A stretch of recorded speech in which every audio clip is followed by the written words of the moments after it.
guest, as I promised, has written what I call a beautiful book. This book is so lovely. It's called "Be the Total Woman You Are." After I finished reading, I thought, wow, this book is, this is just lovely. So welcome with me to the show. Let me not keep her. She's been so patient with us. Sade Popoola. Sade, you're welcome to the show. How are you today? Hello, Priscilla. I'm good, thank you. I'm Thank loving you. the hair. You look amazing. You look Oh, beautiful. thank you. Thank Well, you. let me say congratulations first and foremost. The book looks great. Not only does it look nice and feel lovely, but it's, like I said at the top of the show, and as I've said to you, I really liked reading it. It was easy to read. And it was nicely put together. So let's start from the top. I Okay. was I was reading it. I was reading chapter 1 and 2. I was like, oh my goodness, we have dropped out of school. We're in a different country, and I was only in chapter 2. I thought, wow. First and foremost, how did you come about writing this book? And just give us a brief history what the book is about. Summary, right? Okay. The summary. Um, first and foremost, I have writing phobia. I don't like writing I at don't know all. why you say that because somebody I don't who like has writing. writing phobia and you've created this and you're saying you have writing Yes, phobia. Okay. yes, I don't like I writing. hope somebody watching will be encouraged that, you have I writing mean, phobia and in you are able to speak. yeah, in the book, you would also read where I had this horrible argument with my literature teacher, and that was because he wanted me to read this never-ending book, and reading and writing is just not my thing. I'm more of a visual person, and Okay. the gift of the and audio, gift of the gab also. Mm-hmm. So so that just didn't work. But I was at work one day, Right. and I guess I was just going over everything. I hated the job where I was. Didn't really want to be there. Didn't like the atmosphere, and I was still doing my work. Mm-hmm. Still being doing what I'm supposed to be doing. I wasn't just twiddling my thumbs or anything. But all of a sudden, while I'm there being really angry that I have to be here and what's this happening in my life? Why am I in this place? Da da da da da. Mm. Something just it just like it's like the Lord said, write this, Okay. write about you, write about this situation. Mm-hmm. Like what was happening in my mind, what was happening in my life at that time. Mm. And I was like, right, what? So I just really actually ignored it because, like I said, I don't like writing. But for some reason, a few minutes later, I just picked up my pen and I was just, and this happened and that happened. And I'm looking, I'm like, And you okay. just started writing. And Now, there were scraps of paper, so I had to get them together. And I just, when I was done, I folded it and put it in my bag. mm, And I was thinking about it. I'm like, what's going on here? I don't write, and I don't like write, but don't you like writing, started. But then I got home and I remember telling my husband, I was really excited. I was thinking about the whole thing on my way home. Mm. And you won't believe it. I wrote this thing. There's this chapter. I'm trying to write a book. I wrote this article, this stuff. Come and see it. And he's looking at me like, so? But later as we were talking, and I'm like, why do you know? I don't like writing. Mm-hmm. It's just not my thing at all. And then he finally got why I was so excited. Of course, I showed it to him and he was like, oh, wow, okay. Mm. And I left it. And then whenever it came back to me, whenever the words or whatever I needed to say would come back, I would go back and scribble again. And eventually I decided, okay, I think I need to get in touch with a publisher. Well, well Okay, done. you So know, and that's great that you finally got over that and you got into it. Now, usually when people write books, they're inhibited.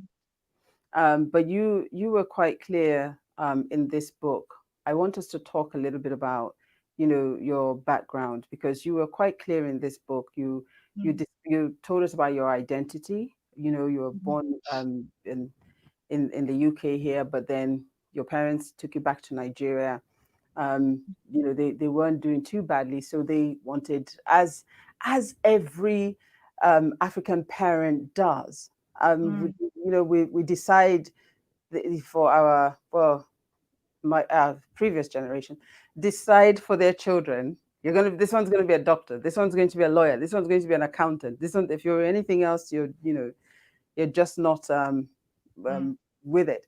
And so they had everybody else. They had a plan. Talk me through for you what it was like going through that, because they already had a plan of who they wanted you to be or what they wanted you to be, but you didn't quite agree. I think in my case, it's what they did not want me to be. It's what they did not want me to be. My parents did not hammer on me being in a particular profession. Mm-hmm. However, I wanted to get into acting. I wanted to Oh, be an actress. I loved performing. I've always dreamed about it. My mother was a teacher, and I used to be really envious of the drama group in their school, in her school. okay. And I of course didn't go to the school, but I always wanted to be part of it, and that's how Mm. much I loved it.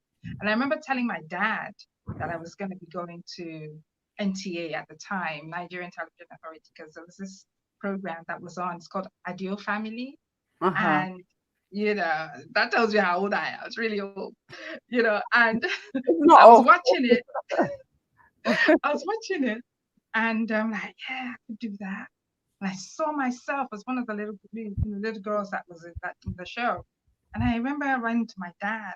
I'd love to act. I want to go to NTA. I want to act.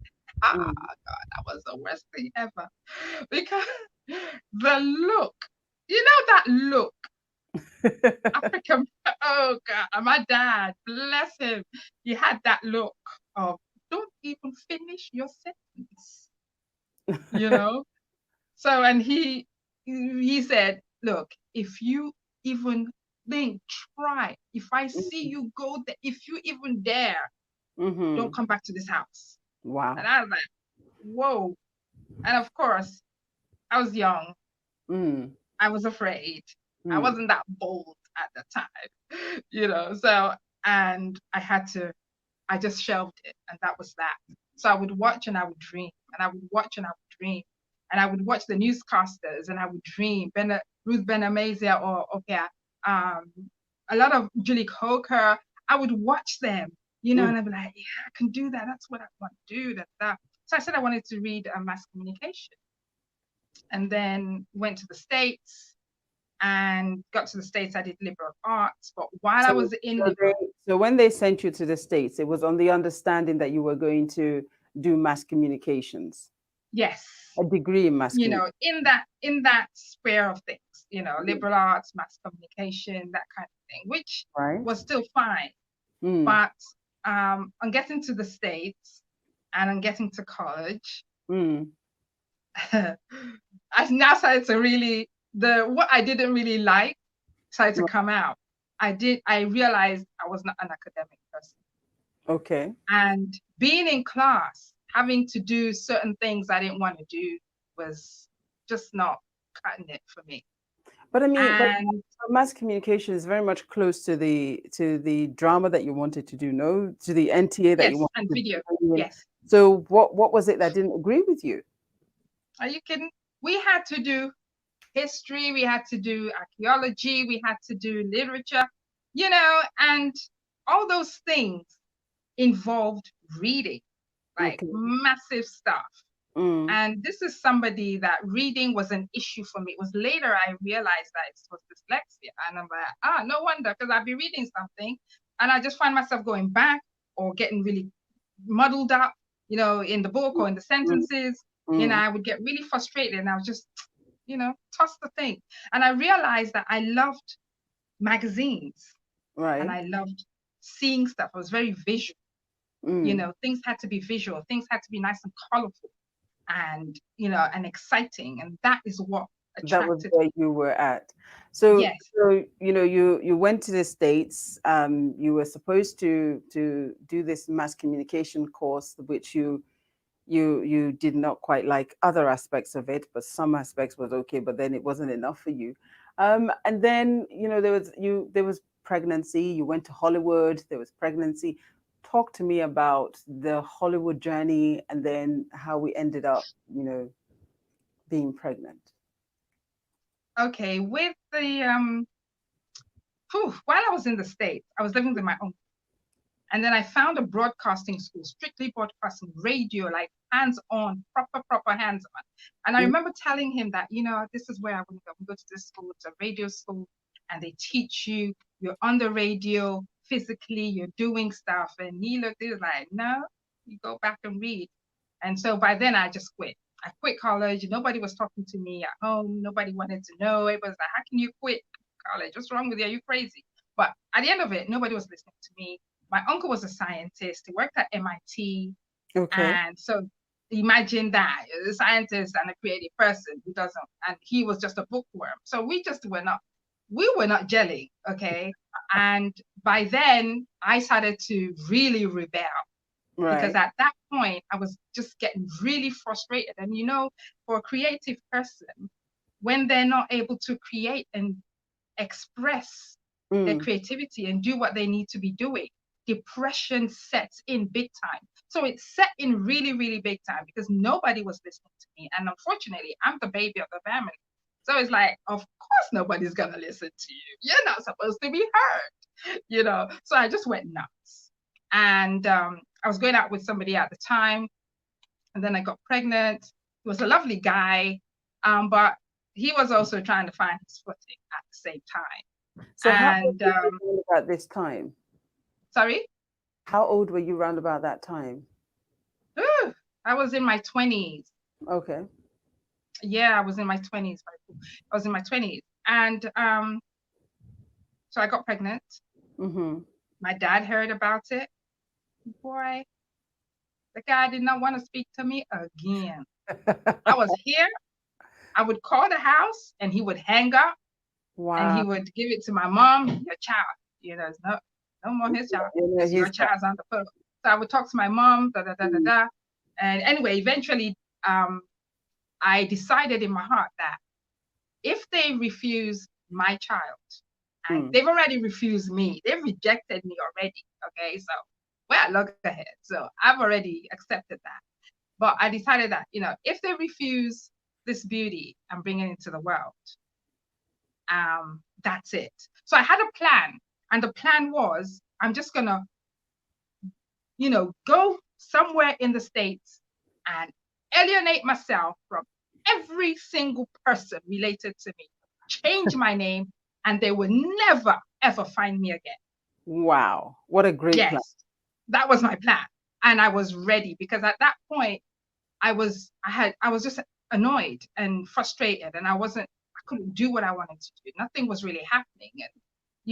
And, but my mom, and moms, they're the best in the world. Moms are just the best. My mom is such an amazing woman that I don't play with her. So what happened with your mom? Where was that? Was there a turnaround with your mom? No, my mom, of course my mom was fine with it. She wasn't happy. At first, she was concerned, hey, my granddaughter. However, I had this child, not matter, but with dad and with everybody else, like, what's everybody going to say? But eventually, they accepted the child, loved the child, like, loved this child, loved on this child so much, I did not exist anymore. So you lost your identity with your family before the child came along, and then you further lost your identity to the child when the child came along too. And of course, by then I had calmed down and everything because I'd gotten into acting. Then, I got pregnant, but it was a matter of, look, I cannot have this child here. I cannot, if I have a chance, which my mother has given me to come home, that she would take this child, would come home, start all over, do this and that. Because I had that second chance, I decided to change myself, change my life, calm down. So I went back home, and that happened. And then I got married, met my husband, got married, had children, wanted to go back into Nollywood at the time. So hold on. At that time. Hold on for me. Hold on for me. So a whole lot just happened there because you went home, you got married and had more children. So let me come forward because that's just chapter 1 and 2 that you just described. So, I mean, I was just like, right, we're only at chapter 2. I wonder what I'm going to find out at the end. But anyway, it kept me. I was hooked because there were so many things that you talked about, and one of the things that you spoke about, which I think that all of us, most of us within this community as Africans, whether we are Kenyans, whether we are Nigerians, whether we are whichever part, when it Mm, comes to our attending church, mm, for want of a better expression, I will use the word religion. mm, It's very important to us. mm, We are Presbyterian, Catholics, Pentecostals. We are it. We're in it. mhm, And you mhm, spoke about that journey in the book, and I thought it was so interesting. Your experience in that journey. You spoke about mhm. the fact that you went to one church, the first church you went to. You sort of described the fact that in that church it was more about control, Yeah. and then you left that, you soon left that church, went to another church. I just want you to, just talk us through that very quickly, because this is, we all go to different churches and experience these things, but far too often we keep silent on them, and Yeah. we sort of suffer in silence. And maybe if we discussed it a little bit more, we would have a better environment. So Mhm. let's talk a little bit about that first church. I love the way you describe it later, but let's talk about that. Okay, with the church issue, when we came back to the UK and my kids came with me and everything, and husband and everything, they were quite young and it was a cultural difference. And I was scared as to how I would manage these children and bring them up, the moralistic way and Christian way and everything. How would I do that? Because Right. I knew that I wasn't going to be with them 24/7. They're going to go to school. They're going to do um, sleepovers. They're going to go to raves. Yeah. And so at the end of the day, I just decided, you know what? I need God. He's Mm. the only one who's going to be able to do this. So I'm just going to take these children and I'm just going to say, Lord, hey, they're yours. Take care of them. I don't know what to do. You just need to teach me, you Yeah. know. So I looked for a church, and because I felt, I needed that setting, Mm. So I found this church and I felt, oh, family. Oh yeah, that church, we speak the same language, da, da, da, da, we're cool. But as time started to go on, I realized that they were very controlling. Things were not changing for me. Things were not When changing you in the say church. controlling, what do you mean by that? Because I think it's Um, important to I understand. give an example. I'll just give one example, just Yeah. one out of many. Um, as time went on when I was there, Mm. I wanted to do more. I knew that I could do more instead of just working in a Mm. job I didn't like and coming to church Monday and Wednesday and whatever day, Mm. that was it. Church, home, church, home, church, home, work, church, home. There has to be something else. So I started a program. I felt led to start this program. It was a Christian show about testimonies where I've just interviewed people about their testimonies of salvation. When you say program, And I remember TV telling, programs. sorry, When you say program, you mean as in TV a programs? TV, a YouTube show, yeah. All right. Yeah. So yeah, so I spoke to a few of the family people in the church, and hey, I'd love to interview you. How you came into salvation. I was like, yeah, everybody's gonna want to hear that. Yeah, yeah, yeah. Of course, who doesn't want to hear that? How did you come into Christ? Da, da, da, da, da. Yeah. And it wasn't met well. I was reported, and um, when I was reported, I was called and I was told off. How dare you want to start a program? You don't come. This was the pastor. He didn't. You don't come to me first. You don't tell me first or ask me. And I'm like, dude, it's just gonna be on YouTube. It's just a program to talk about Christ. Mm. I felt, because and he was like, no, no, no, no, no. He was in Nigeria at the time. When I come back, don't do anything till I come back. I remember telling my husband, like, what's that about? What's all that? What's all that about? So anyway, I went ahead and I started. I just looked for other people that wanted to talk about God, wanted to talk about Christ and salvation. And when he came back, he had a meeting with me and everything. And but all that time, there was a lot of preaching against me and against that. they would go on the pulpit and they would say, yeah, testimonies is a bad thing. Of course, who wants to hear about testimonies of Yeah, salvation? no, I Testimonies. don't, no. But this is this because, you know, in a lot of church settings, usually people want to hear about the good things that happen. The testimonies is an opportunity to share. At least it signifies that God is in the place at the very least. Mm-hmm. So everything, the thing is, with the controlling, everything I had to do had to come through them. I remember going to an event of the lady who eventually got me out of that place, not physically, but No, I I remember know. going to an event and I was reported. Ah, Sade has gone to some event to some lady, da da da da da. Was Wow. told off again. And I'm like, okay, dude, what's going on here? So Why? so what kind of effect did all of that have on you? How did that impact your walk in the faith?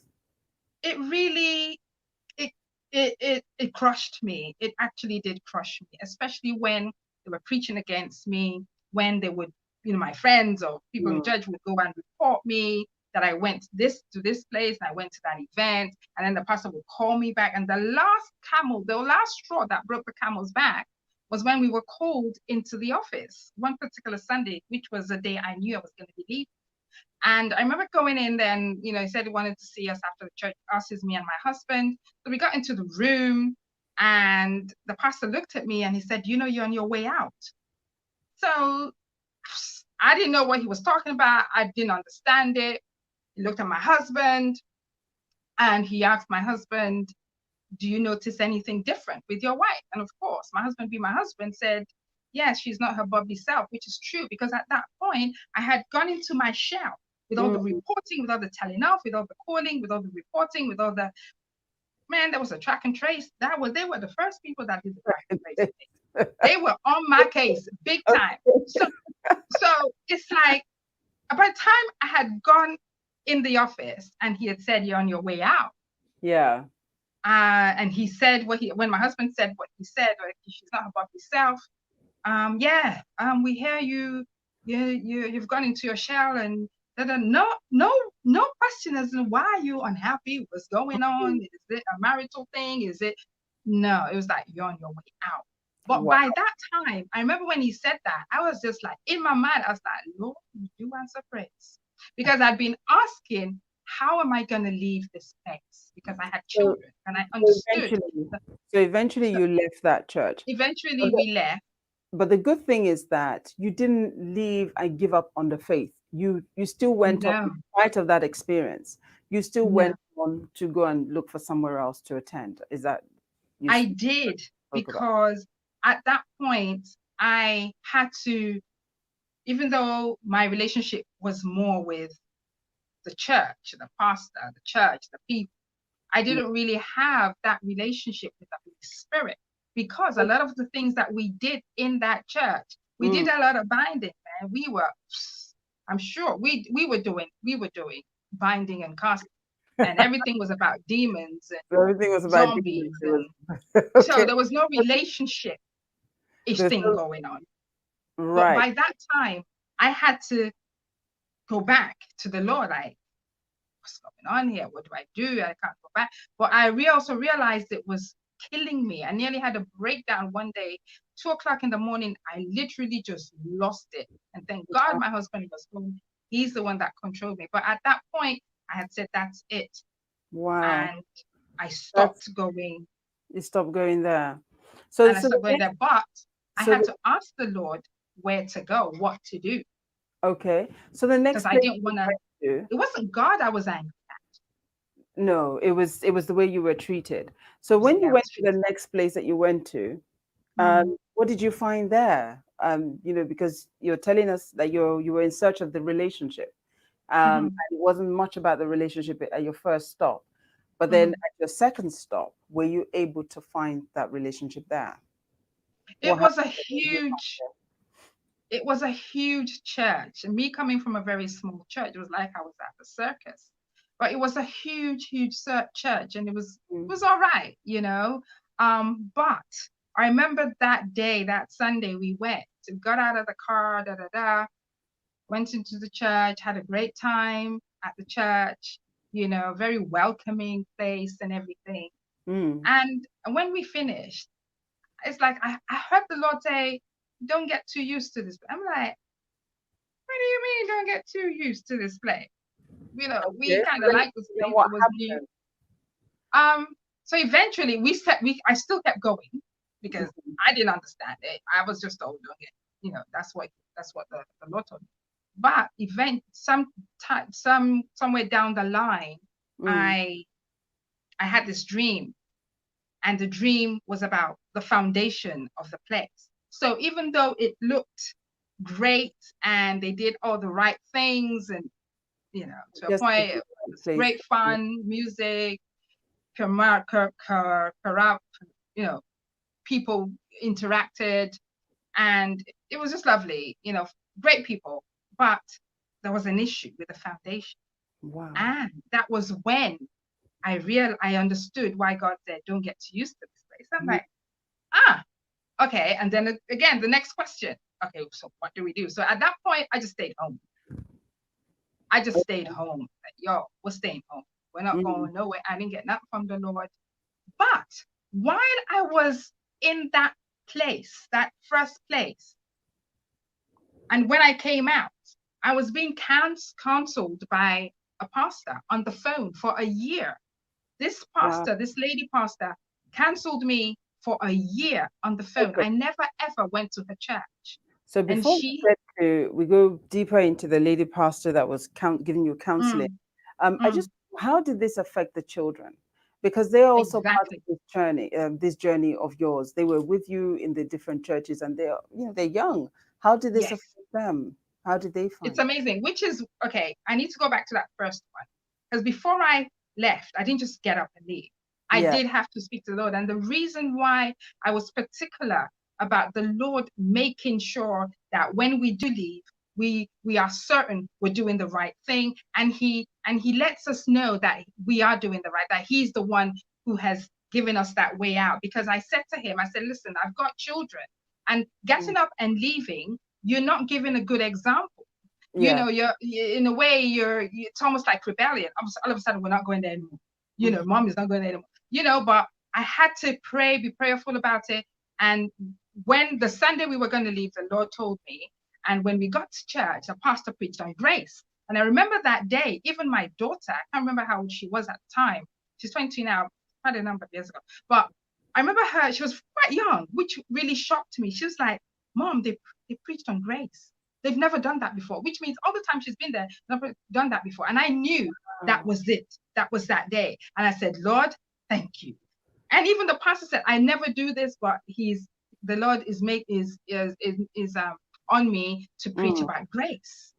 And I knew that grace, that whole message was for me. And that was when we left.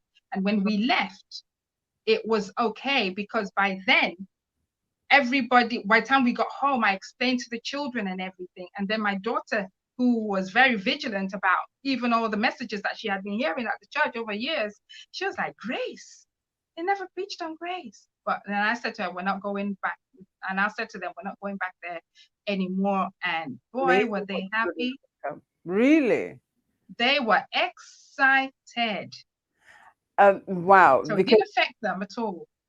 okay, so we have so much to get through, and I'm looking at the There is, I know.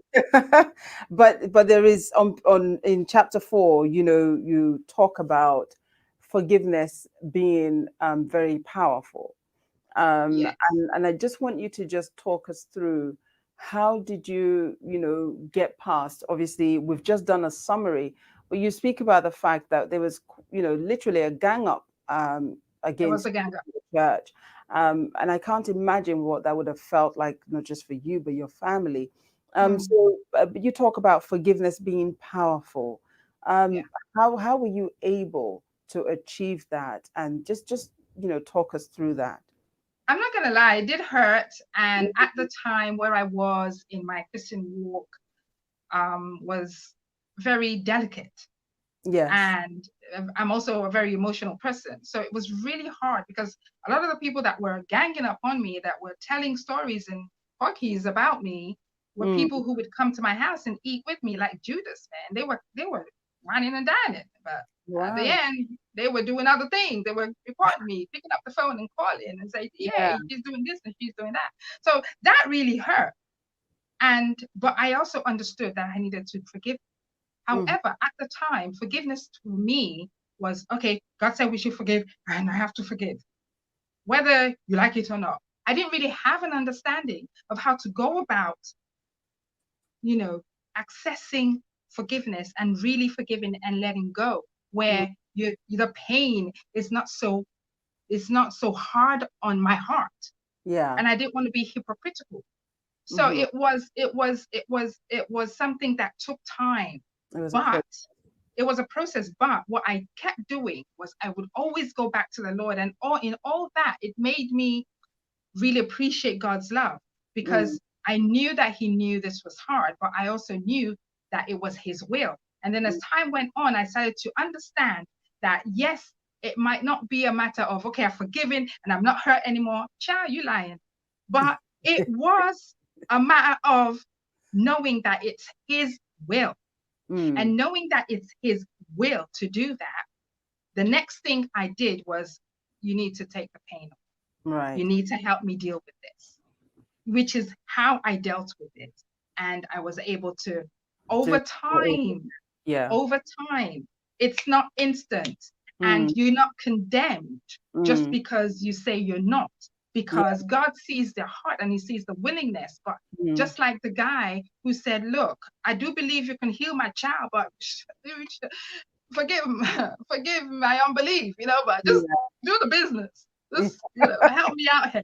Okay, You know, so I mean, you talk about the fact that we've mentioned those two churches, and the fact that you said there were two different spiritual focuses for mm, those churches. I think that's mm. interesting in the sense that most of us just, you think church, so you assume that the spiritual focus will be uniform, but then you say that you identify that there were two different spiritual focuses. What were those differences? Um, well, that first one was very much um, demon led, Satan led, and When making sure you make, when you say making sure you, you mean there was huh? a focus, there was not you when you say demon led, what you mean is that there was a focus on like you said earlier. Casting and binding, That's it. and looking for demons here and there, and being so scared out of your wits. It's like it got to a point I used to wonder, okay, God, you so God, man, you God, you like, but why? And if I'm in you, why am I so worried? Why am Mm. I so scared? Where is the power? Why So how, are we always how did that, constantly binding and loosing? Why are we so afraid? Every other person we saw had a demon except we did.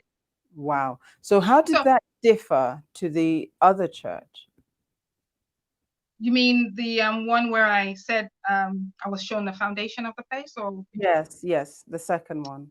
I felt in that particular church, like I said, it was a lot of fun, a lot of razzmatazz, and the people were friendly. I Mm. felt that what was preached there was a lot lighter than where I had come from. So there was a less focus on the whole binding and losing thing. Yes, there was there was actually none of that. I Okay. would say, I have to be honest, there was none of that. So to me, it was like, whoo, fresh air. But You then, know, but then you made mention of the fact earlier. You said that in the other church, there was some kind of you felt some kind of it was a bit heavy. No, that wasn't what you said. You said and things were not changing. Did you see change yes, in the second church? yes, I did, because at that time my mind was free. Okay. I was around happy people. There was a lot of singing and dancing, Mhm. and because I had come out of prison, as like any kind of air would do, mate. So that was what was happening at that point. I think you're so But funny. I had to I had to also listen to the voice that said, don't get too used to this place. And then when I saw the foundation and then stuff happened after that, I Mm. was like, okay, Lord, And it's you none of left. my business. It's not my business to go about telling nobody anything. So I'm just gonna obey.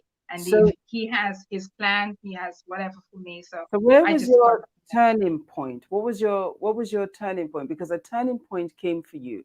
You mentioned earlier about the pastor that mentored you, and I told you to pause. Let's. How did she become a turning point for you? Boy, she was so amazing because I met her while I was trying to get this show off the ground, and I wanted to interview her because Mm, she had such an encounter with God, mm, and the devil. So weird, But I was so intrigued, and I interviewed her and everything. I wanted to interview her. For some reason, it just didn't happen. But I got talking to her, and while that was happening, I was speaking to her on the phone. She would speak to me. We were speaking for like a year, and I would call her, and she would minister to me. She would tell me about purpose. She would tell me about vision. Tell me about my relationship. And she kept saying, "Listen, it's not about a building. It's about your relationship with God." Boy, I could not believe what she was saying because I had never heard anything like that before, you know. And she never once in that year that she was counseling me on the phone, she never ever said, "Come to my church," because it wasn't about that. It mm. wasn't about that, you know. And so that particular day, I left the second church, and we had been at home. The Lord just said, "Get up and go to Olabisi's church." That was Okay. her name. So let me because I know you say in on page 31 you say I came from religion to Mhm. relationship. And you've talked a lot She, about the fact that it's not about the building, it's not about that, it's about relationship. And you didn't have the relationship in the other churches that yeah. you went to. So break that down to us, because there are a lot of people that will see this and they may have been to a church similar to the one you described, and had familiar or similar experiences, but Mm. they may not know what is that relationship. What was That that really, for you? God, the thing is, as time went on, that pastor died, unfortunately, and then Yeah, I had to find my way. And in finding my way, I got to come across the Kingdom of God, the Kingdom Message by right. Dr. Miles. So I dove right into that because that was even greater liberty, as in Mm, it made me really understand God and His intent and His purposes, and mm, that and Dr. Miles would go into vision, he would go into purpose and go into the intent of God from the mm. beginning to the end, and he would go into principles, and those principles, would we were supposed to apply it, and he expounded on the fact that Jesus did not come to preach religion. He didn't come to preach come to Christ, come to Christ, come to Christ. Yes, Mm, even though we're supposed to, but he focused on the kingdom of God, and every single way, every single time he had a chance, it was the kingdom of God. Brother Paul even focused on the kingdom of God. It's all about the kingdom of God. But with how Dr. Miles broke it down, made it so wonderful that I started to realize that, wait a minute, I'm supposed to be having a relationship. I'm supposed to understand what God has said when He said, seek first the kingdom of God, His righteous laws, and then everything will be added on to you. That we've looked at it, a lot of us in religion at the time didn't know what that meant. But by the time I got okay. into the kingdom message and applying the principles and understanding God's intent, that is what is missing. Because if you understand His intent and you understand why you're here, and you understand Him, His Mm, heart and His nature, that we are made as He said, mm. we are made in His image and His likeness. Once we start to understand what that is, you now have a greater relationship. In the book, And you said, because I'm trying so hard, time is just because we've gone over I our 1 hour, but I'm just gonna. I want us to be able to sort of end this shortly. In the book, you say that the kingdom is a community. It's a community. Yes. What The what kingdom what? of God is a place. But the So citizens have this community that they belong to. And we're right. supposed to be a community who are Mm, thinking alike, just like here in the UK. Hey, if you're a citizen, you've got your red passport and everything, you need to follow the law. You know what I'm saying? You need to follow the principles. You might not like the mask they say you put on the face, but if they've said when you go into a bus, you put it on, it's the law of the land. You don't like it, get out.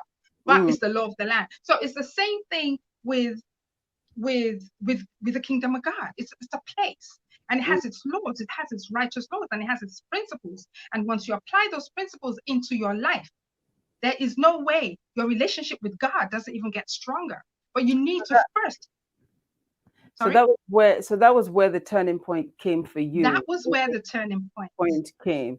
Yes. And then, so then how do we become this total woman that we are, or that we've been created to be? How do we become that? Ah, yes. With that, I need to take you back real quick. I'll be real fast about Please. it. Thank you.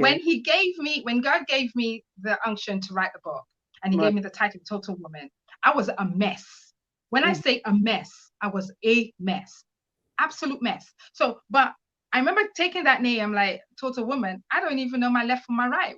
But I took it in obedience. It wasn't until last year and a half too that Mm. I started to realize that because I've been through everything I've been through and where I am now, it's been complete in Him and me following my purpose through the vision that He has given me that makes me total. I'm not total because I'm perfect. I'm total because I've come to that realization, that completeness in Him Wow. Wow. through Wow. understanding Him and His principles and applying them and walking with Him and not walking in condemnation. Mm. Condemnation is religion, and condemnation is what's happening in the churches. And that's why a lot of women are afraid to leave. That's why they're afraid to speak up. They don't want to be condemned by this man, not God. Man. Okay. Mm. And so the kingdom message, me getting to that place, because in the book, you see that I've gone from here to there. I was searching. I was that merchant in Matthew that was searching, that merchant that found that great pearl. And when they found that great pearl, sold everything just for that.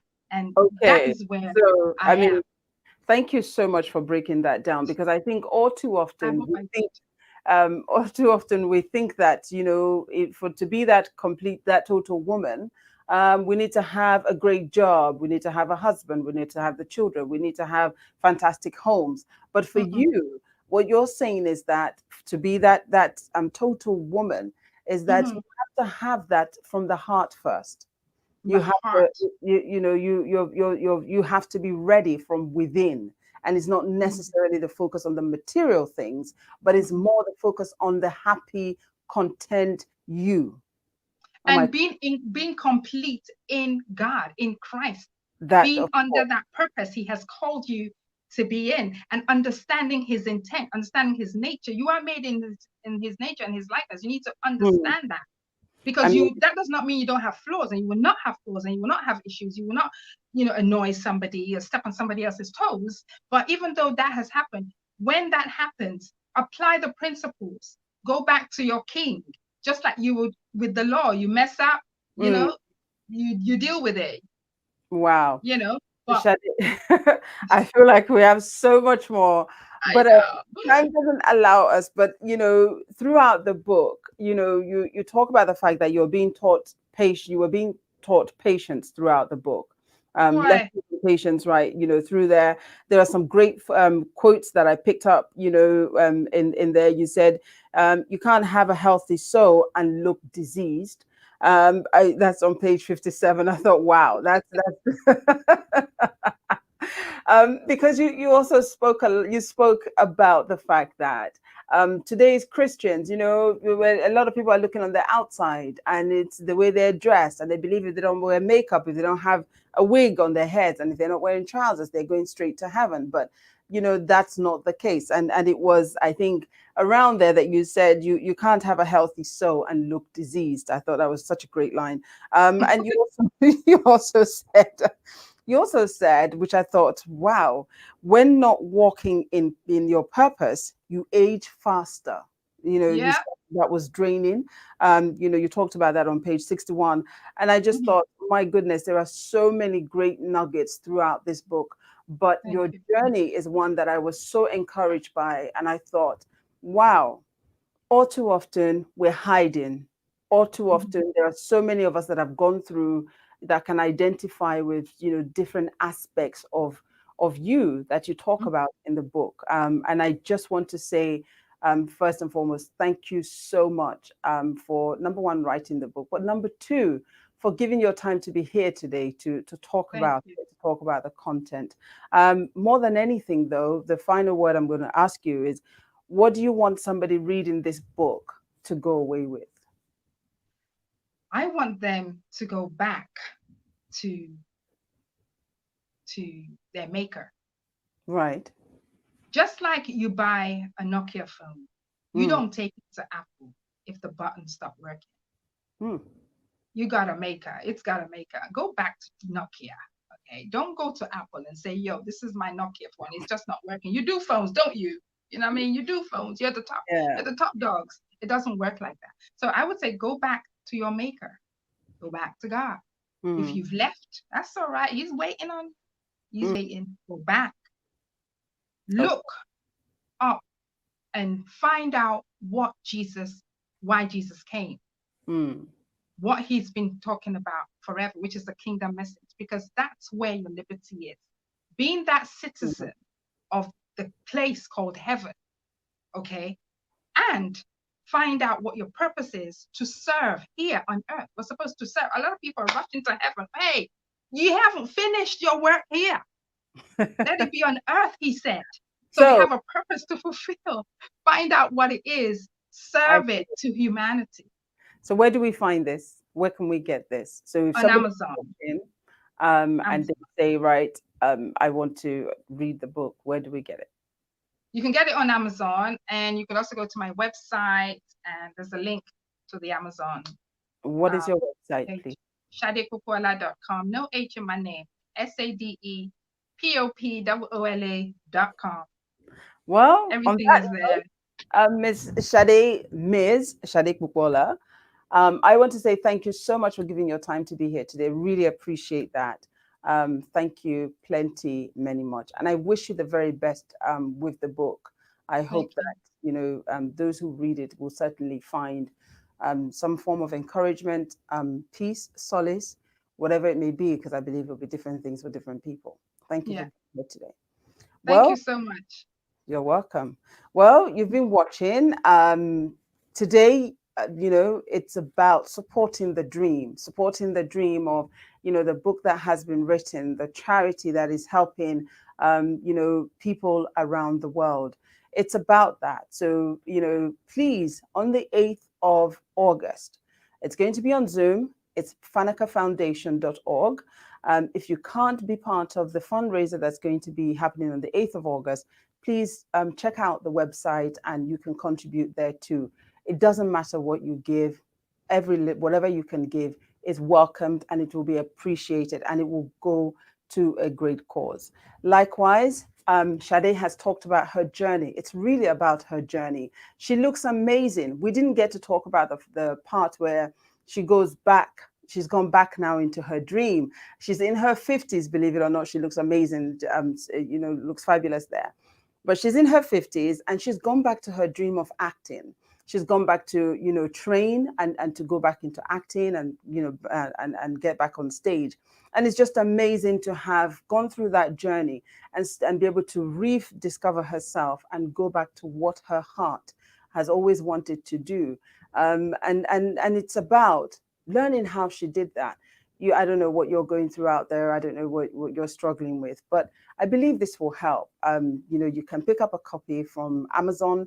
You can pick up a copy from her website. It's Sade Popoola, and that's spelled SadePopoola. So let me not get that wrong. So yeah, help her out. Buy a book and read it. It will certainly help you. If you don't need it, you may know somebody that may actually find it useful. I believe there are people out there that have experienced this journey one way or another. You don't have to go through it alone. There's help. On that note, I'm going to sign out and say thank you so much for joining me today. And I hope that you will be joining me again next week. I'll be here 7 p.m. as usual. So I look forward to seeing you then. Until then, take care of yourself. Stay safe.